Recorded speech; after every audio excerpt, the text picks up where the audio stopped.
Hello Telugu traders. So ఇది నా first YouTube video అండి. రిలేటెడ్ టు ఈ website is related to Nifty 50 analysis. Basically ఇందులో మనం నిఫ్టీ 50 అనాలిసిస్ ఒకటి మాత్రమే చేస్తాం. బ్యాంక్ నిఫ్టీ కానీ స్టాక్స్ కానీ రైట్ నౌ మనం అంతా డీల్ చేయం. So basically we're only focused on Nifty 50. So ఇందులో నిఫ్టీ 50లో మనం రేపటి అనాలిసిస్ చేస్తాం, అంటే రేపు మార్కెట్ ఏంది పరిస్థితి అని. సో బేసిక్గా టెక్నికల్ అనాలిసిస్ అంటే ఏం లేదండి, సపోర్ట్ రెసిస్టెన్స్ చూస్తాం, ఇది బేసిక్ థింగ్. నెక్స్ట్ ఫ్యాక్టర్ వచ్చేసి మోస్ట్ ఇంపార్టెంట్ స్మార్ట్ మనీ, ఇది క్రూషియల్ అండి. సో బేసిక్గా స్మార్ట్ మనీ ఇప్పటి వరకు ఎలాంటి పొజిషన్ తీసుకొని ఉంది. సో రేపు ఎలా మార్కెట్, ఈ డేటా బట్టి రేపు ఎలా మార్కెట్ మూవ్ అవుతుంది, సో దాన్ని మనం డిస్కస్ చూసుకుందాం. సో ఫస్ట్ మనం స్మార్ట్ మనీ మీద ఫోకస్ చేద్దాం. స్మార్ట్ మనీ అంటే ఎవరు? 55 డిఐస్ ప్రోస్ మన క్లయింట్స్ అండి, మనం రీటైలర్స్, మనము స్మార్ట్ మనీ రాము. సో ఇక్కడ నిఫ్టీ కొరేలేషన్ ట్యాబ్కి వెళ్తే మనకు డేటా చూసుకున్నాం. క్యాష్ సెగ్మెంట్లో ఎఫ్ఐఎస్ -1300, డిఐఎస్ పాజిటివ్ ఉన్నారు, నెట్ క్యాష్ పాజిటివ్ ఉంది, కానీ ఓవరాల్గా ఎఫ్ఐఎస్ మాత్రం నెగిటివ్ తీసి వెళ్ళారు. సో ఇంకో కాంపోనెంట్ ఇండెక్స్ ఫీచర్స్ ఓవై కూడా చాలా ఇంపార్టెంట్. ఈ క్యూములేటివ్ ఓవై చూపిస్తుంది. సో డేటా చూసుకుంటే ఓన్లీ ఎఫ్ఐస్ మాత్రమే -1,91,000 ఉన్నారు, మిగతా అంతా పాజిటివ్ ఉన్నారు. సో ఎఫ్ఐస్ ఒక వైపు, మిగతా వాళ్ళందరూ ఒక వైపు ఉన్నాం. సో మనం డిసైడ్ చేసుకుందాం ఎవరు వైపు ఉందాం, ఎఫ్ఐసా లేదంటే డిఐస్ ప్రో సైడా అని. ఓకే, సో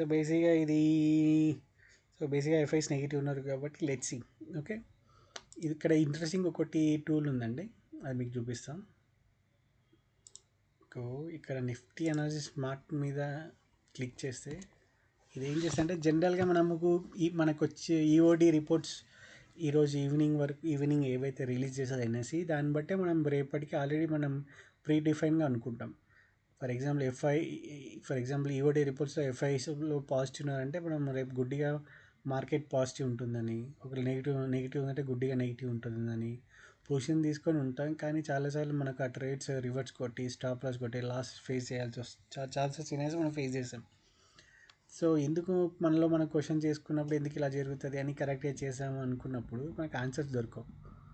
సో ఈ వెబ్సైట్ ఏం చేస్తుంది అంటే, మనకి ఆ క్వశ్చన్స్కి అదైతే గ్యాప్ ఏదైతే ఉందో, మన క్లారిటీ ఏదైతే మిస్ అవుతుందో, ఈ వెబ్సైట్ మనకు క్లారిటీ ఇస్తుంది. ఈ వెబ్సైట్ ఏం చేస్తుంది అంటే, ఇంట్రెస్టింగ్గా కొన్ని హిస్టారికల్ డేటా ప్రజెంట్ చేస్తుంది. ఫర్ ఎగ్జాంపుల్ మనకు -1300 సిఆర్ జరిగిన ట్రేడింగ్ డేస్ కావాలి అంటే అడిగినప్పుడు ఈ డేటా అంతా ఇచ్చేస్తుంది. ఫిల్టర్స్ ఇక్కడ ఎఫ్ఐ సెగ్మెంట్లో ఫిల్టర్ ఇచ్చేస్తే మనకు కావాల్సిన రేంజ్ చేస్తుంది, ఆ హిస్టారికల్ డేటా ప్రజెంట్ చేస్తుంది. కానీ ఇంట్రెస్టింగ్ ఏంటంటే, ఇక్కడ ఆ రోజు డేటా ఇవ్వకుండా నెక్స్ట్ డే యొక్క డేటా ఇస్తుంది. Very important, very smart actually. ఎందుకంటే మనకు నెక్స్ట్ డే పర్ఫార్మెన్స్ ఎలా జరిగింది దాన్ని బట్టి మనము ఒక అనలైజ్ చేసుకోవచ్చు. ఓకే, సో ఇక్కడ మనకి ఇప్పుడు లైవ్గా చూద్దాం, మీకు అర్థమవుతుంది. లెట్స్ సే ఒక రేంజ్ ఇద్దాం, -1300 నుంచి ఒక 0 ఇచ్చాం. సో అన్నీ ఎప్పుడైతే దీని మీనింగ్ ఏంటంటే, క్యాష్ సెగ్మెంట్లో ఎఫ్ఐఎస్ నెగిటివ్ డేస్ ఉన్న డేస్ అన్నీ ఇవ్వమని మనము క్వైరీ ఇచ్చాము. ఓకే, సో -1300 చేద్దాం. సో ఈ రేంజ్లో ఉన్న డేస్ అని హిస్టారికల్ డేటా చూపించమని. ఎట్ ద సేమ్ టైం ఇది ఏం చేస్తుందంటే, ఆ డేటాని ఆ రోజు కాకుండా నెక్స్ట్ డే పర్ఫార్మెన్సెస్ ఇస్తుంది. Let's see. So 4th August, July 18th, 17th ఈ డేసెస్లో మనకు పర్ఫార్మెన్స్ డీటెయిల్గా ఇచ్చింది. ఇక చూసుకుంటే for example Monday 4th, for example ఇది 4th ఆగస్ట్ ఉంది.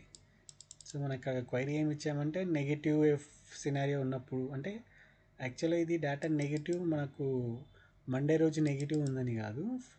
యాక్చువల్గా మనం డేటా తీసుకున్నది ఫ్రైడే డేటా తీసుకొని నెక్స్ట్ ట్రేడింగ్ డే అంటే మండే వస్తుంది కాబట్టి మండే మీద పర్ఫార్మెన్స్ ఎలా ఉందో అది ఇస్తుంది అనమాట. సో ఇక్కడ మనకు ఈ డేటా చూసుకుంటే high to yesterday close 171 points move అయింది, లో టు ఎస్టర్డే -1 సో ఇక్కడ ఈ పర్టికులర్ డే చూసుకుంటే పాజిటివ్ అని చెప్తుంది. అలా అలా చాలా డేస్ ఉన్నాయి. మీరు ఇండివిజువల్ ఒక్కొక్కటి చెక్ చేసుకోవచ్చు. మీకు సినారియోస్ కావాలంటే ఇక్కడ చూడండి, 139 డేస్ ఉంది. అందులో 66 బుల్లిష్ డేస్, 63 డేస్ బియరిష్ డేస్. ఇది సింపుల్ చూడండి. హై టు ఎస్టర్డే క్లోజ్ అంటే నిన్నటి క్లోజ్ నుంచి ఆ రోజు హై వరకు యావరేజ్గా 103 పాయింట్స్ మూవ్ అయింది. ఇది ఎస్టర్డే క్లోజ్ నుంచి లో అనమాట, -95. సో యావరేజ్గా ఆల్మోస్ట్ జీరో ఉంది. సో సో దీన్ని బట్టి మనం ఏం చేయొచ్చు అంటే పాజిటివ్ సైడ్ న్యూట్రల్ చూపిస్తుంది. కాకపోతే దీనికి మనం ఇంకోటి ఏం చేయొచ్చు అంటే కొన్ని ఫిల్టర్స్ యాడ్ చేయాలి. ఇంపార్టెంట్ ఇండికేటర్స్ లైక్ మనం ఓన్లీ ఎఫ్ఐఎస్, ఇక్కడ ఎఫ్ఐ క్యాష్ ఒక్కటే పెట్టాం కదా, ఇప్పుడు ఇండెక్స్ ఫ్యూచర్స్ ఓవర్ కూడా పెడదాం. ఇది కూడా చాలా ఇంపార్టెంట్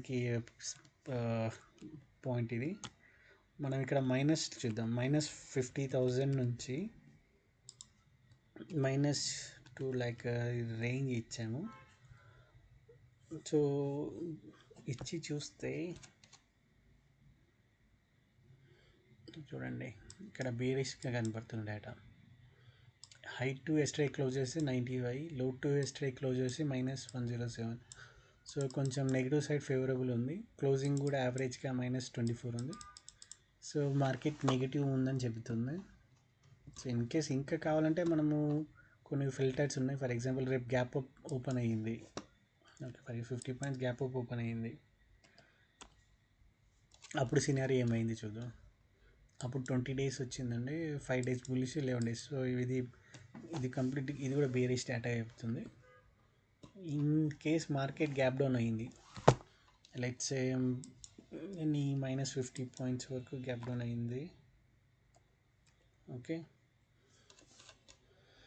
సో అప్పుడు కూడా మనకు నెగిటివే చూపిస్తుంది. సో వన్స్ మనకు అర్థమైందంటే మార్కెట్ నెగిటివ్ ఉండబోతుందని. సో వన్స్ మనకు మార్కెట్ ఏం చేయాలో అర్థమైనప్పుడు రేపు ప్యానిక్ అవ్వకుండా కొంచెం క్లారిటీగా మనం ట్రేడ్ చేసుకోవచ్చు. సో మనం ఇప్పుడు టెక్నికల్ లెవెల్కి వద్దాం. సో నిఫ్టీ చార్ట్ ఇది. సో ఇది 550 మినిట్ చార్ట్ అండి. సో 24,400 దగ్గర బేసిక్గా సపోర్ట్ అనుకోండి. మరి ఎక్కువైంది అనుకోండి అంటే చూద్దాం ఎన్ని పాయింట్స్ మూవ్ అయింది. ఇక్కడ 300 పాయింట్స్, ఓకే, కొంచెం ఎక్కువ. సరే, కొంచెం వేరే సపోర్ట్ కూడా తీసుకున్నాం. Let's see.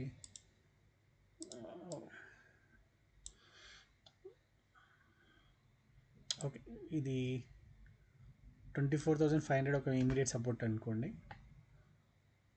రెసిస్టెన్స్ కూడా 24,860 ఉంది కదా. సో 24,870 ఒక రౌండ్ ఫిగర్ తీసుకోండి.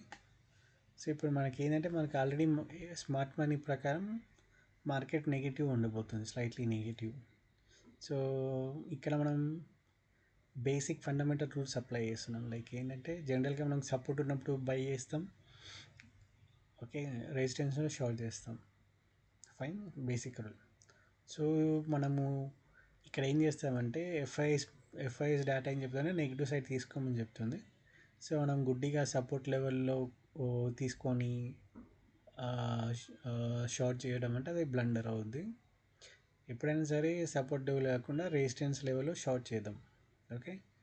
సో ఎప్పుడైతే మార్కెట్ మీరు అనుకున్న లెవెల్స్కి వచ్చినప్పుడు మార్కెట్ని షార్ట్ చేయడంలో ప్రాబిలిటీ కొంచెం ఛాన్సెస్, ట్రేడ్ సక్సెస్ఫుల్ అవ్వడంలో ప్రాబిలిటీ ఎక్కువ ఉంది. బికాస్ మనం ఎఫ్ఐస్తో పాటు మనం కూడా మూవ్ అవుతున్నాం కాబట్టి, ఓకే. మేక్ ష్యూర్ మీరు సపోర్ట్ లెవెల్స్లో కానీ మిడిల్లో కానీ ఎక్కడైనా సరే షార్ట్ చేయకుండా ట్రై చేయండి. Only at the certain resistance లెవెల్స్లో మీకు అనిపించినప్పుడు అక్కడ షార్ట్ చేయండి, ఓకే. సో బేసిక్గా market will be negative for tomorrow. మీరు ఇది ఫైనాన్షియల్ అడ్వైస్ కదండి, ఓన్లీ నా ఒపీనియనే. సో జస్ట్ ఇది మైండ్లో పెట్టుకొని మీరు ఒక అనాలిసిస్గా రిఫరెన్స్ పాయింట్లో మీరు వాడుకోండి, అంతేగాని దీన్ని బట్టి మీరు ట్రేడ్ చేయకండి, ఓకే. మళ్ళీ ఇంకో వీడియోతో రేపు మళ్ళీ సేమ్ టైంకి అప్లోడ్ చేస్తాను. థ్యాంక్ యూ అండి. Bye bye.